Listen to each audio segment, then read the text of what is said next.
The ratio of women to men running for Congress sadly remains pretty marginal, but when female candidates do run, how do they fare? As part of our Just Vote campaign, we're going to take a look at the women seeking positions of power this general election.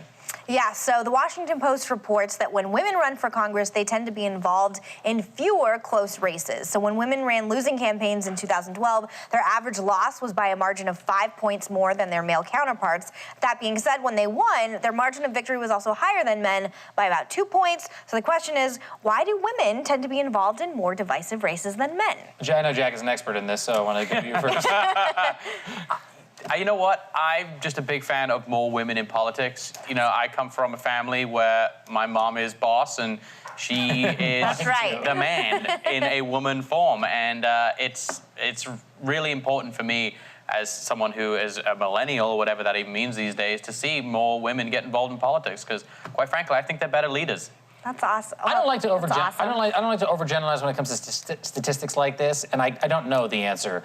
But one thing that came to mind is that we still think of women candidates as women candidates, and so when they go out to vote, the fact that they're women is actually a reason people are voting for them or not. I'm not saying that people shouldn't consider that when they vote, but it's something that's so conscious right now that maybe that's part of the reason that the wins and the losses are both higher, you know, when you just look at it in terms of gender. And I just think we have more visceral reactions to women in power in general. I mean, when you talk about Hillary Clinton and you talk about Sarah Palin, people automatically have very extreme reactions one way or the other for the most part. And when you talk about male candidates, and I bring up Mitt Romney, people are probably a little more neutral. And I just think women in power creates controversy one way or the other. I think people are neutral on Mitt Romney just because he's boring.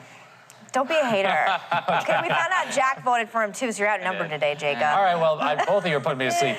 For more information on the raised stakes for women candidates in politics, head over to TakePart.com to learn about how party lines can affect success. With about a month remaining until the midterm elections, and on the subject of women in politics, by the way, we are going to highlight two female candidates in close races who are worth watching. Terry Lynn Land is the Republican candidate for Senate in Michigan. She's Michigan's former Secretary of State. She's running on the platform of economic growth, specifically by bringing industry and manufacturing back to her state. She's currently actually trailing Democrat Gary Peters by as little as 4 points. And Wendy Davis, we've all heard that name. She's the Democratic candidate for governor of Texas, a current Texas state senator.